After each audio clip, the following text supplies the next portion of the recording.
Salut! Bienvenue dans la Masterclass Budget.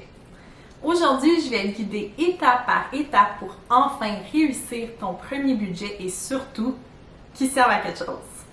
Alors, aujourd'hui, je vais t'expliquer l'exercice le plus important à faire avant de faire un budget pour t'assurer de ne pas être découragé, comment faire un budget le plus facilement et rapidement possible et quoi faire une fois ton budget fait parce qu'un budget, ça doit servir, pas être oublié dans un tiroir. Avant même de penser à faire un budget, tu dois avoir une base. Et pour avoir cette base, tu dois savoir combien tu dépenses réellement.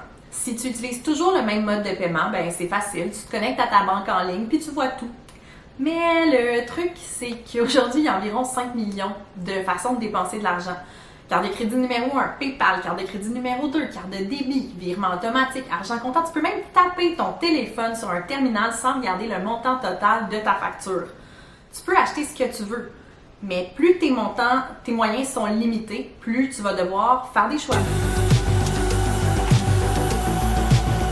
Maintenant, tu as un portrait de tes dépenses mensuelles. C'est le temps de faire un budget avec cette information en comparant tes dépenses et tes entrées d'argent. Mais puisque toi, tu as noté toutes tes dépenses réelles pendant un mois, tu vas avoir un portrait réaliste pour faire un budget qui se tient. L'autre raison pour laquelle je te suggère mon outil, c'est que j'ai identifié pas mal toutes les sources de dépenses que tu pourrais avoir. C'est pas pour t'encourager à dépenser plus, mais plutôt pour t'aider à ne pas oublier une dépense qui pourrait faire une grosse différence à la fin de l'année. Une fois ces 3 étapes faites, c'est le moment de donner des défis ou des exercices en utilisant les mots qui te motivent, pas ceux qui te font sentir coupable. Maintenant, tu dois vérifier si tu respectes ton budget pour vrai. C'est là qu'un outil comme mon agenda budgétaire annuel entre en compte. Un autre gros avantage de l'outil, c'est la possibilité de noter toutes tes dépenses, peu importe le mode de paiement ou le compte bancaire pour vraiment avoir un portrait global. Budgéter pour soi, c'est une chose, mais quoi faire si tu gères des dépenses pour un parent ou que tu dois faire des dépenses remboursées par le boulot ou peu importe.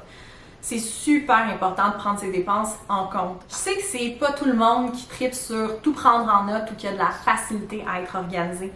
Mais si, comme moi, tu as une hantise des chiffres et de la comptabilité, avoir un système en place va t'aider à passer par-dessus cette faiblesse et mieux comprendre l'état de tes finances sans passer ta vie dans les chiffres. Dans le fond, le but, c'est pas nécessairement que tu adoptes à 100% le système que je t'ai présenté aujourd'hui. C'est vraiment juste que tu trouves des solutions pour bien gérer ton argent, peu importe ton niveau d'intérêt pour les finances. Alors, j'espère que cette vidéo t'a aidé à mieux comprendre les étapes nécessaires pour enfin prendre le contrôle de ton budget. Je dis pas que c'est excitant, que c'est le fun ou que c'est nécessairement facile, mais quand tu sépares ça en petites étapes, ça devient réellement réalisable.